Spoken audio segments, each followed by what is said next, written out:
Yep. My hair is fucked up, but that's okay. Um,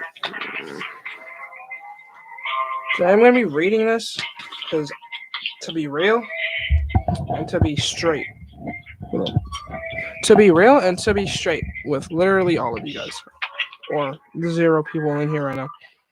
I don't feel like reading this in my head, but what I do feel like doing is making it known to the world that I can read past an eighth grade level. So, um, yeah, hold on. We're reading Dead Man's Path by Chinua Achebe. I think that's how my English teacher said this. So yeah, here we go. I guess. So it says Michael Obi's hopes were fulfilled much earlier than he had expected.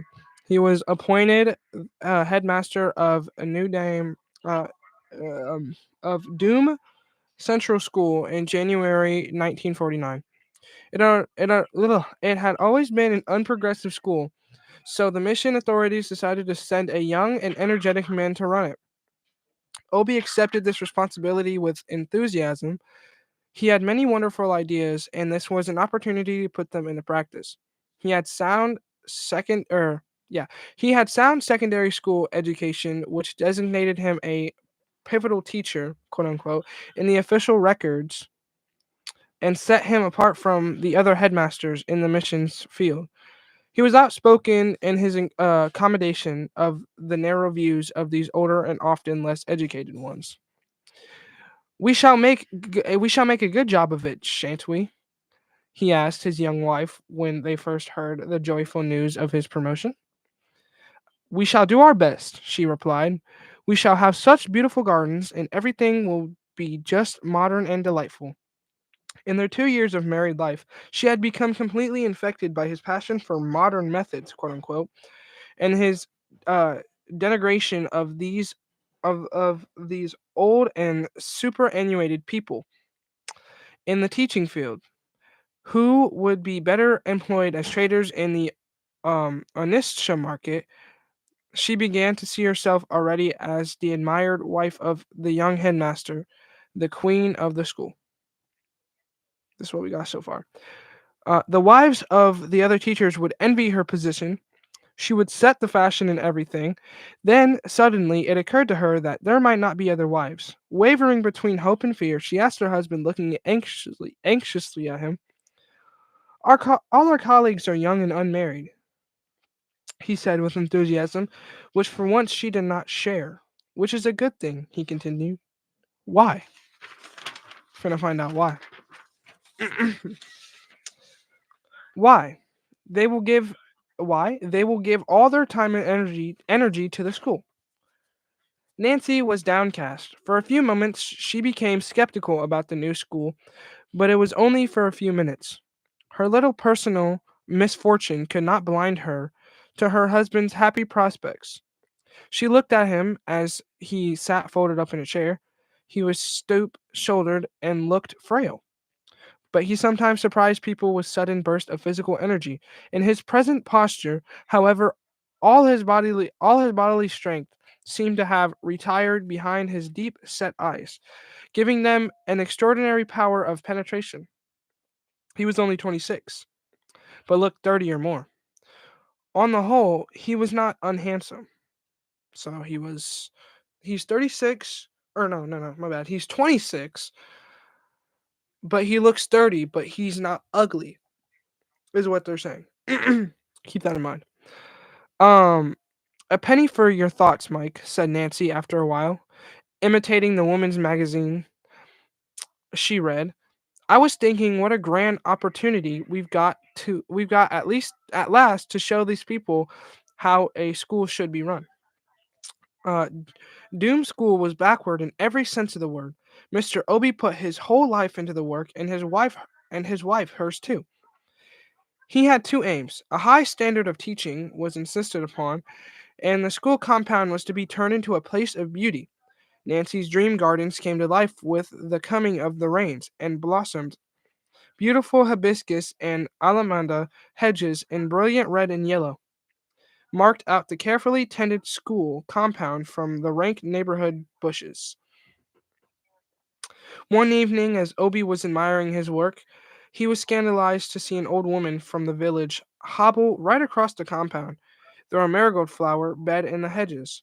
On going up there, he found faint signs disused path of an almost disused path from the village across the school compound to the bush on the other side. It amazes me, said Obi, to one of his teachers, who had been 3 years in the school, that you people allowed the villagers to make use of this footpath. It is simply incredible. He shook his head. The path, said the teacher apologetically, appears to be very important to them, although it is hardly used. It connects the village shrine with their places of burial. And what has that got to do with the school? Asked the headmaster.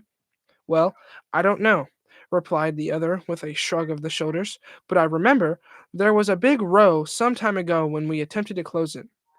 That was some time ago, but it will not be used now, said Obi as he walked away.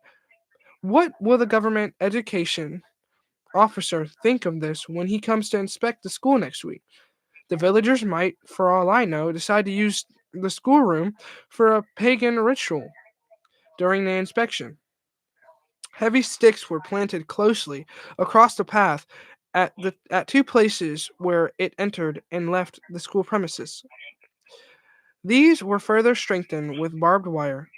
3 days later, the village priest of Ani called on the headmaster. He was an old man and walker with a slight stoop, and walked with a slight stoop. He carried a stout walking stick which he usually tapped on the floor by way of emphasis. Each time he made a new point in his argument. I have heard, he said after the usual exchange of cordialities, that our ancestral footpath has recently been closed. Yes, replied Mr. Obi, we cannot allow people to make a highway of our school compound. Look here, my son, said the priest, bringing down his walking stick. This path was here before you were born, and before your father was born. The whole life of this village depends on it. Our dead relatives depart by it, and our ancestors visit us by it. But most important, it is the path of children coming in to be born. Mr. Obi listened with a satisfied smile on his face. The whole purpose of our school, he said finally, is to eradicate just such beliefs as that. Dead men do not require footpaths. The whole idea is just fantastic. Our duty is to teach your children to laugh at such ideas. What you say may be true, replied the priest, but we follow the practices of our fathers. If you reopen the path, we shall have nothing to quarrel about. What I always say is, let the hawk perch and let the eagle perch. He rose to go. I am sorry, said the young headmaster, but the school compound cannot be a thoroughfare. It is used against our regulations. I would suggest you're constructing another path, skirting our premises. We can even get to our boys to help in building it. I don't suppose the ancestors will find the other detour too burdensome. I have no more words to say, said the old priest, already outside. 2 days later, a young man, a young woman in the village died in childbed. A diviner was immediately consulted, and he prescribed heavy sacrifices to propitiate ancestors insulted by the fence. Obi woke up the next morning among the ruins of his work. The beautiful hedges were torn up, not just near the path, but right around the school. The flowers trampled to death, and one of the school buildings pulled down. That day, the white supervisor came to inspect the school and wrote a nasty report on the state of the premises, but more seriously about the tribal war situation developing between the school and the village, arising in part from the misguided zeal of the new headmaster. Dead Man's Path. So, the story. Let's talk about it. Uh, in my opinion, because here's a question that was asked here, I think. if I can find the question. If not, that's fine. But I think the main focus on here, we were trying to figure out if Michael, the headmaster, was a good guy, a bad guy, if what he did was wrong, if what he did was right.